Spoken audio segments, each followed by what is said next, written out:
पंडित जी प्रणाम। ओम स्वस्ति। मेरे मन में एक प्रश्न उठा है कि हम हजारों लाखों मंत्र हमें सुनने को मिलते हैं। कुछ एक पंक्ति के होते हैं, कोई दो पंक्ति के होते हैं, कोई तीन पंक्ति चार पंक्ति, जैसे भी हो मंत्र अपने अनुसार होते हैं। मेरे दिमाग में एक विचार कौंध रहा है कि क्या मैं इन मंत्रों को जो ही पढ़ना शुरू करूंगा तो उन मंत्रों के अनुसार मेरे कार्य सिद्धि हो जाएगी। मंत्र के बारे में आपने जो पूछा बहुत ही अच्छा प्रश्न है और इसको जान लेना चाहिए कि मंत्र कोई भी निष्क्रिय नहीं होता है,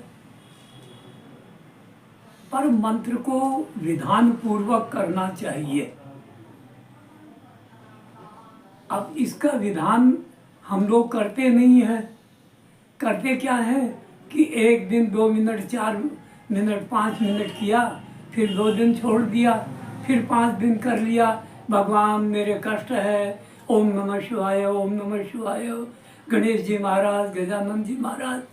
तो ऐसे नहीं, अपने पापों के क्षय के लिए तथा अपनी कार्य सिद्धि के लिए मंत्र को विधान पूर्वक निष्ठा से अनुष्ठान की तरह से करना चाहिए। अब इसके अनुष्ठान का विधान ब्राह्मण तो अपनी जगह पर करते हैं, किंतु हम लोग सामान्य व्यक्ति भी यदि करे तो उसको पहले तो भगवान के प्रति निष्ठा अपनानी पड़ेगी। यदि निष्ठा नहीं है तो कोई भक्ति काम नहीं करेगी, आस्था नहीं है तो कोई मंत्र काम नहीं करेगा।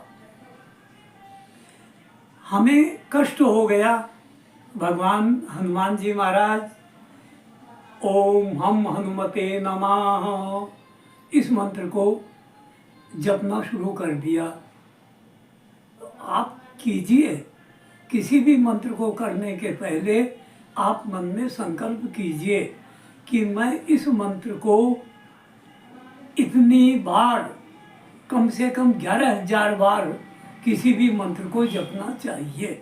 इससे नीचे जपने पर इसका कोई परिणाम नहीं होता।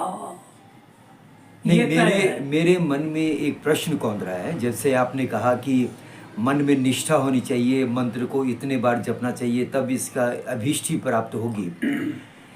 ये मंत्र जैसे अभी आपने ओम हनुमते नमः आपने कहा, 11,000 बार आपने कहा, तो 11,000 बार मैं प्रतिदिन, कभी मैं 10 बार कर लिया, कभी 20 बार कर लिया, कभी 100 बार कर लिया, कभी इस तरह मान लो मेरे 2-3 साल में 11,000 बार हो गए, तो क्या वो मंत्र मेरी सिद्ध हो जाएगा? अब इसकी सिद्धि के लिए गृहस्थ के लिए अपने अपने नियम हैं, विद्वानों के लिए, पंडितों के लिए आनुष्ठानिक नियम हैं। यदि आप उसको अनुष्ठान की तरह करना चाहते हैं तो प्रतिदिन आप निश्चित समय पर मंदिर में या अपने घर में भगवान की पूजा करके बैठें और हाथ में जल लेकर संकल्प करें कि मैं इस मंत्र को इतने दिन में प्रतिदिन इतनी बार करूँगा, और समय निर्धारित कर लीजिए।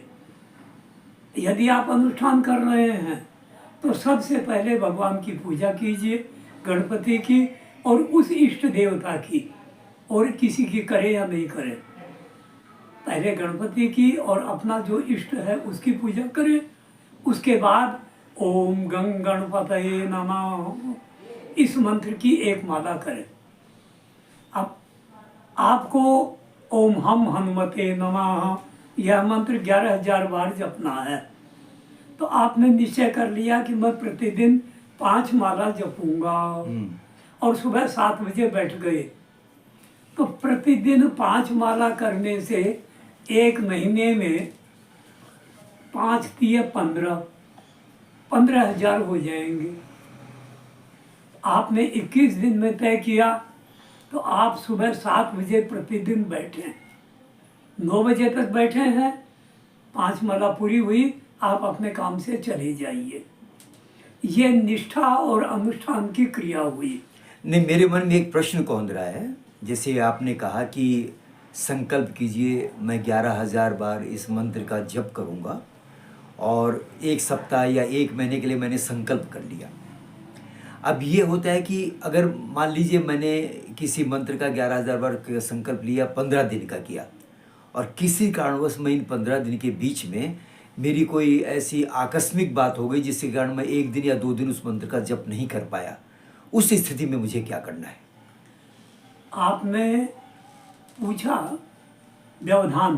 तो व्यवधान कुछ तो ऐसे होते हैं जो आपको मालूम रहते हैं कि अमुक अमुक दिन मुझे ये काम पड़ेंगे, तो उसके पहले जितने दिन आप कर सके, 1 दिन, 3 दिन, इसमें विषम दिन का अनुष्ठान होता है, सम दिन नहीं होते।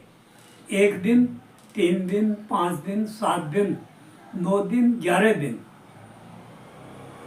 आपको 7 दिन बाद 8वें दिन काम पर जाना है, तो 7 दिन में आप पहले आधे का संकल्प कर लीजिए कि मैं 5,000, 5,500 करूँगा।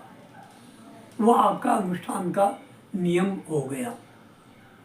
फिर जब आप काम से लौटे और आपको समय है तो शेष को फिर आप कर लीजिए। नहीं, ये तो हो गया, मुझे पूर्व निर्धारित अगर मेरे पास में समय है, मुझे पता है कि मेरे अमुक दिन से मेरा एक निर्धारित काम है, मैं चला जाऊंगा, तो मैंने संकल्प कर लिया। मैं आकस्मिक बात कर रहा हूँ। मैं समझिए कि मैं मंत्र करते करते मुझे तीसरा दिन हो गया और चौथे दिन अचानक मुझे कोई आकस्मिक काम आ गया। अब मैंने संकल्प 7 दिन का किया हुआ है, तो 5वें दिन तो मेरा वो अनुष्ठान हो नहीं पा रहा है। उस स्थिति में फिर मुझे क्या करना है? वह अनुष्ठान आपका भंग हो गया। अच्छा, क्योंकि आपने 7 दिन का अनुष्ठान संकल्प किया था और आपने 4 दिन बाद 5वें दिन छोड़ दिया अथवा 6ठे दिन छोड़ दिया, तो वह अनुष्ठान उसी प्रकार भंग हुआ। जैसे 7 दिन कोई दवा लेनी है और 5 दिन ली और 2 दिन छोड़ दी, तो फिर रोग का समूल नष्ट नहीं हुआ। इसी प्रकार से आपने जो संकल्प अनुष्ठान का किया, आप संकल्प इस विधि से कीजिए कि मैं 2 माला रोज करूंगा, तो आप जहां भी रहें समय अनुसार कर लूं। समय तो अनुसार इसका कर मतलब लीजिए। अगर मेरा संकल्प भंग हो गया तो फिर क्या मुझे दोबारा करने के लिए फिर से संकल्प करना पड़ेगा? अब वो संकल्प आपका जो भंग हुआ वो तो गया वो पुनः आपको 11,000 का संकल्प करना पड़ेगा। उसका पुण्य तो आपको क्या मिलेगा ये ईश्वर जाने, लेकिन आपकी संकल्प सिद्धि, ठीक है। मेरे मन में एक प्रश्न, आपकी मंत्र सिद्धि पर था। एक प्रश्न और आ रहा है कि जैसे आपने कहा कि अगर संकल्प भंग हो गया तो फिर से दोबारा आपको उतना ही संकल्प करना पड़ेगा, तब जाकर सिद्धि होगी। ऐसा है कि मैं अगर संकल्प नहीं करूं और ये जो मंत्र मुझे पता है कि ये मंत्र इस कार्य की सिद्धि करता है, ये मंत्र उस कार्य की सिद्धि करता है, बस मैं इन मंत्रों को 2, 4, 5 बार जितनी इच्छा मैं पढ़ लिया और फिर जब उस कार्य में गया तो उस मंत्र को पढ़ लिया, तो क्या मेरी उस कार्य की अभिष्ट सिद्धि होगी? दिन में 1 बार, 2 बार, 5 बार पढ़ने से कुछ नहीं होता है।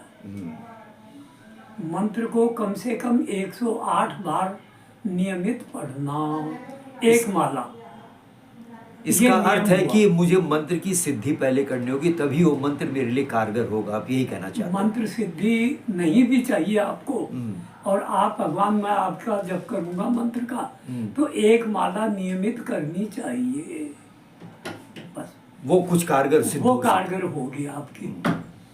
1 माला नियमित करने से महीने में 3,000 जप हो जाएंगे, और वह आप सवेरे अपने निश्चित समय पर बैठिए और बैठ करके आप उस 1 माला को कर लीजिए। उसमें अगर व्यवधान भी होता है तो कोई फर्क नहीं पड़ता। वो व्यवधान होगा तो आपने संकल्प तो किया नहीं है। ये तो आपका नियमित काम हुआ। नियमित काम तो यह है कि फिर आप दिन में समय नहीं मिला तो आप रात्रि में भी उसको कर लेंगे, तो ये आपका नियमित हुआ। इसका अर्थ ये हुआ कि मुझे जो भी मंत्र मिलेंगे, अगर मुझे उसे सिद्ध करना है तो एक निर्धारित अवधि तक मुझे सिद्ध करने होंगे। बिल्कुल। 11,000, 21,000, 1,00,000 जितने भी है, और निर्धारित समय में ही करने होंगे।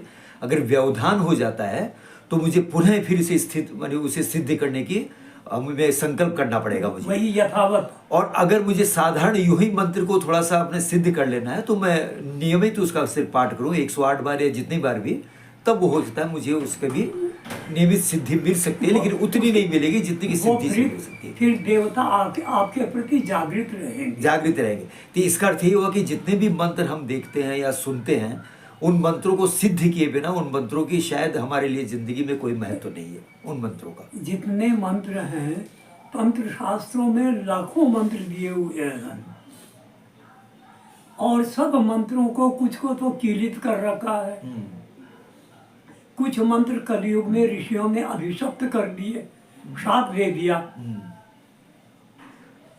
क्योंकि इसमें मुझे गुरुजी की कही हुई एक कथा याद आ रही है कि सृष्टि की रचना के समय ब्रह्मा जी ने इस सृष्टि पर समस्त प्रकृति बनाने के बाद मनुष्यों को, जीव जंतुओं को और 84 लाख योनियों का निर्माण कर दिया।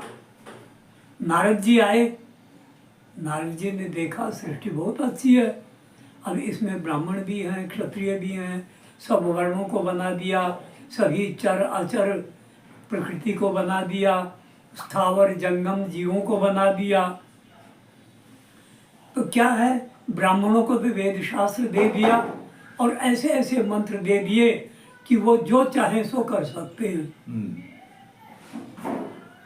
प्रकृति में चतुष्पदों में सिंह को बना दिया कि सिंह की एक दहाड़ से सैकड़ों आदमी धराशायी हो जाए, और सर्प बना दिए कि उनकी फुंकार से ही मनुष्य मूर्छित हो जाए। तो नारद जी ने कहा, ब्रह्मा जी ये क्या किया आपने? सृष्टि बनाई और संहार पहले ही कर लिया आपने। तो ब्रह्मा जी मुस्कुराकर बोले, नारद जी ऐसी बात नहीं है,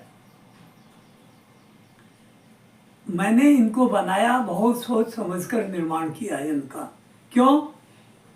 कि सिंहानाम महति निद्रा सर्पाणाम च महद भयम ब्राह्मणानाम अनैक्यम च तस्मात् जीवन्ति जन्तवः। इस पृथ्वी पर ये जीव किस प्रकार से जीवित रहेंगे कि शेर मैंने बनाए तो इनको इतनी नींद दे दी कि भयंकर भूख लगेगी, तभी ये उठ करके अपना पेट भरने के लिए शिकार करेंगे, नहीं तो सोए रहेंगे। और सर्प बना दिया, आपने पूछा, तो सर्पों को मैंने इतना भय दे दिया कि मनुष्य की आवाज सुनते ही भाग खड़े हो और ये दूर भागने लगते हैं, और जब मनुष्य नहीं मानता तो ये फुफकार लगाते हैं कि मैं यहाँ पर हूँ। तो सर्पों को मैंने इतना डर दे दिया कि वो मनुष्यों के नाम से ही, आवाज से ही भागने लगते हैं। अब बचे ब्राह्मण कि इनको समस्त शक्तियाँ दे दी, तो ब्राह्मणा नाम अनैक्यम च, ब्राह्मणों में फूट डाल दी मैंने, ये कभी भी एक नहीं हो सकते, इनके मतभेद रहेंगे, विचार भेद रहेंगे, और ये आपस में ही लड़ते रहेंगे। इसलिए सृष्टि अपनी जगह पर अपना समय बिताएगी। खैर, बहुत अच्छी बात आपने बताई पंडित जी। मैं तो अभी मंत्रों के बारे में जान रहा था कि हम लोग आए दिन अखबारों में पढ़ते हैं, टेलीविज़न में देखते हैं कि कोई ना कोई मंत्र बताए जाते हैं और कहते हैं ये मंत्र करो ये सिद्धि होगी, वो मंत्र करो वो सिद्धि होगी। आज आपसे हमने जाना कि ये मंत्र पढ़ने से सिद्धि नहीं होती, बल्कि इन मंत्रों को सिद्ध करना पड़ता है एक निर्धारित रूप में, और निर्धारित रूप में जो होंगे तभी उनकी अभीष्ट कामना हमारी पूरी हो सकती है। आपका बहुत बहुत धन्यवाद, आपने पूरा स्पष्ट कर दिया और मेरे मन में जो प्रश्न था आपने उसका सही उत्तर दिया। आपको प्रणाम है पंडित जी। ओम स्वस्ति।